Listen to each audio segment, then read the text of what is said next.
जय हिंद दोस्तों, आज की वीडियो में समझने वाले हैं बिंदु आवेश के कारण विद्युत क्षेत्र की तीव्रता का व्यंजक। आज हम समझने वाले हैं बिंदु आवेश के कारण विद्युत क्षेत्र तीव्रता का व्यंजन। हमें इसमें दो वर्ड समझ में आए। हमें एक विद्युत क्षेत्र पता होना चाहिए, विद्युत क्षेत्र क्या है, और विद्युत क्षेत्र की तीव्रता, ये दोनों चीज हमें पता होना चाहिए। तो आइए हम पहले आपको विद्युत क्षेत्र की परिभाषा बताता हूँ। विद्युत क्षेत्र की परिभाषा, विद्युत क्षेत्र क्या है ये समझिए।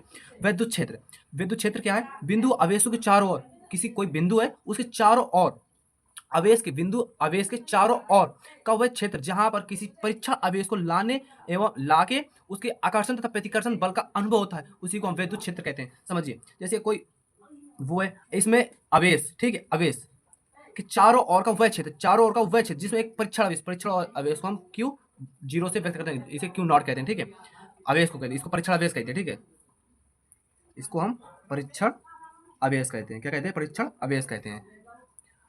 को लाने में इसका अनुभव होता है। कैसा होता है अनुभव? आकर्षण व प्रतिकर्षण का अनुभव होता है, उसी को हम विद्युत क्षेत्र कहते हैं। विद्युत क्षेत्र की परिभाषा समझ में आ गई होगी कि बिंदु आवेश के चारों ओर का वह क्षेत्र जहां पर किसी परीक्षण आवेश को लाने पर उसके आकर्षण तथा प्रतिकर्षण बल का अनुभव होता है, उसे हम विद्युत क्षेत्र कहते हैं। अब हमारा सेकेंड है, विद्युत क्षेत्र की तीव्रता किसे कहते हैं? विद्युत क्षेत्र की तीव्रता किसे कहते हैं? तो हम समझते हैं विद्युत क्षेत्र की तीव्रता। विद्युत क्षेत्र की तीव्रता बिंदु आवेश के विद्युत क्षेत्र में किसी परीक्षण आवेश को लाने पर लगने वाले विद्युत बल तथा उस परीक्षण आवेश के अनुपात को हम विद्युत क्षेत्र की तीव्रता कहते हैं। बिंदु आवेश के विद्युत क्षेत्र में किसी परीक्षण आवेश को लाने पर लगने वाले विद्युत बल तथा उस परीक्षण आवेश के अनुपात को हम विद्युत क्षेत्र की तीव्रता कहते हैं। इसे हम ई से व्यक्त करते हैं, इसे प्रदर्शित करते हैं। अब ई से प्रदर्शित करते हैं तो इसका सूत्र क्या होता है? ई बराबर एफ अपॉन क्यू नॉट। ये होता है विद्युत क्षेत्र तीव्रता का सूत्र। ये आपको पता होना चाहिए। ये क्या है? ये विद्युत बल है। क्या है? विद्युत बल है। ये क्यू नॉट क्या है? मैंने आपको पहले स्टार्टिंग में बता दिया था। ये परीक्षण आवेश। क्या है? परीक्षण आवेश। आशा करता हूं तुमको विद्युत क्षेत्र और क्षेत्र की तीव्रता ये समझ में आ गई होगी। अब थोड़ा विद्युत क्षेत्र की तीव्रता से संबंधित तथ्य समझ लेते हैं कि विद्युत क्षेत्र की तीव्रता एक कैसी राशि है? ये सदिश राशि है। कैसी राशि है? ये सदिश राशि है। इसका मात्रक क्या होता है? किसका मात्रक? विद्युत क्षेत्र की तीव्रता का मात्रक क्या होता है? न्यूटन पर कुलाम। हम इसे इस तरह भी लिख सकते हैं, न्यूटन पर कुलाम, या बोल्ट पर मीटर होता है। इसका विमीय सूत्र क्या होता है? MLT माइनस 3A-1 इसका विमीय सूत्र होता है। आशा करता हूँ आपको समझ में आ गया होगा। अब आइए हम समझते हैं कि विद्युत क्षेत्र तीव्रता का व्यंजन कैसे ज्ञात करते हैं। ठीक है, अब ये समझिए। तो सबसे पहले हमें क्या बिंदु आवेश बनाना पड़ेगा। ठीक है, तो कोई मान लो एक बिंदु यहाँ पर है और एक बिंदु यहाँ पर है, कोई ये बिंदु आवेश है। ठीक है, ये प्लस क्यू आवेश है और ये क्यू नॉट है। ये क्या है? Q not. इसमें विद्युत बल, और आपने विद्युत बल क्या होता है? विद्युत बल के अनुपात को। ठीक है, विद्युत बल के अनुपात को। यहाँ पर कोई विद्युत बल है हमारा। क्या है? विद्युत बल एफ है कोई हमारा। अब आपको मैंने कूलाम का नियम पिछली वीडियो में आपको पढ़ा चुका हूँ और इसका लिंक डिस्क्रिप्शन बॉक्स में दे दूँ, आप वहाँ से कूलाम का नियम समझ लेना, बहुत अच्छे तरीके से समझाया। ठीक है, अब हम यहाँ से करेंगे कूलाम के नियम से। क्या लिखेंगे? कूलाम के नियम से। कूलाम का नियम क्या था? एफ बराबर 1/4 pi epsilon naught into Q1 into Q2 upon r square. इसे हम समीकरण नंबर 1 मान लेते हैं। आपको बस यहाँ समझना है कि Q1 के स्थान पर हमें लेना है Q और Q2 के स्थान पर लेना है Q नॉट। हम इसको भी लिख लेते हैं।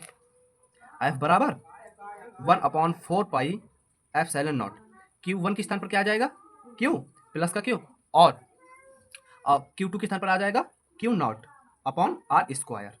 आगे समझिए, हम इसको नहीं, इसको समीकरण नंबर 1 न मार, हम इसको समीकरण नंबर 1 मान लेंगे। इसको हम समीकरण नंबर 1 मान लेंगे। अब हमने पढ़ा विद्युत क्षेत्र। क्या पढ़ा हमने? विद्युत क्षेत्र। अब विद्युत क्षेत्र तीव्रता का सूत्र क्या होता है वो आपको बता दूं। आपको पहले बता चुका हूँ, ई बराबर एफ अपॉन क्यू नॉट। क्या होता है? F upon q not. तो हम इससे एफ को अलग कर लेंगे, देखो, क्योंकि एफ का मान इसमें रख देंगे तो आ जाएगा। तो ई बराबर 1 f equal to 1 upon q naught. ये एक ही चीज़ है, सेम चीज़ है, मतलब इसमें इसका गुणा करेंगे तो एफ ऑन क्यू नॉट आ जाएगा। अब हमें इसमें एफ का मान बस रख देना है। तो ई इक्वल टू एफ का मान हमारा क्या है? 1/4 pi epsilon not Q into Q not. ठीक है, 1/4 pi epsilon naught into Q1 into Q2, मतलब अर्थात क्यू और क्यू नॉट। ये बात यहाँ से क्यू नॉट। ठीक है, यहाँ आ जाएगा आर स्क्वायर और ये हमारा यहाँ लिख देंगे 1/क्यू नॉट। इस क्यू नॉट से ये क्यू नॉट कट जाएगा तो हमारा क्या बच जाएगा? शेष क्या बच जाएगा? E equal to 1/4 pi epsilon naught into q upon r square. क्या बच जाएगा?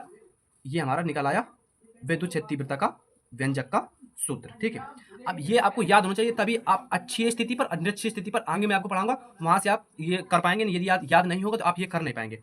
अब आपको पता होगा ई क्या है हमारा? ई है हमारा विद्युत क्षेत्र तीव्रता। क्या है? विद्युत क्षेत्र तीव्रता है। विद्युत विद्युत विद्युत कैसे भी लिख सकते हैं, सेम विद्युत विद्युत एक ही होता है। विद्युत क्षेत्र की तीव्रता, विद्युत क्षेत्र की तीव्रता। क्यू क्या है हमारा? आपको पता है, मैं पिछली वीडियो में बता चुका हूँ। ये हमारा आवेश है, ये हमारे बीच की दूरी है, आर हमारे बीच की दूरी है। ये 4πε0 है। आशा करता हूँ ये आपको समझ में आ गया होगा। और ये सिंपल सा है, एक बार आप इसको और थोड़ा समझ लो कि कैसे करना है। कि मान लो आपको एक विद्युत क्षेत्र बना लिया कि तीव्रता, तो सीधे आपको यहाँ से कूलाम के नियम से स्टार्ट करना है। कहाँ से? यहाँ से कोई बल इसमें आरोपित होता है, ठीक है, कि अनुपात को हम विद्युत क्षेत्र तीव्रता कहते हैं। तो कूलाम के नियम से स्टार्ट करना है, ठीक, क्योंकि एफ बल लग रहा है, कूलाम के नियम का सूत्र लिख देना है। फिर Q1 × Q2 ये होता है, पूरा सूत्र होता है कूलाम के नियम का। अब Q1 के स्थान पर आपको ये लिख देना है, और Q2 के स्थान पर आपको Q0 लिख देना है। बीच की दूरी r² होती है। बस यहाँ से आपको सूत्र पता है विद्युत क्षेत्र तीव्रता का, आपको मैंने पहले बताया। विद्युत क्षेत्र तीव्रता का सूत्र होता है F/Q0 होता है। तो बस E बराबर F/Q0 लिख देना है।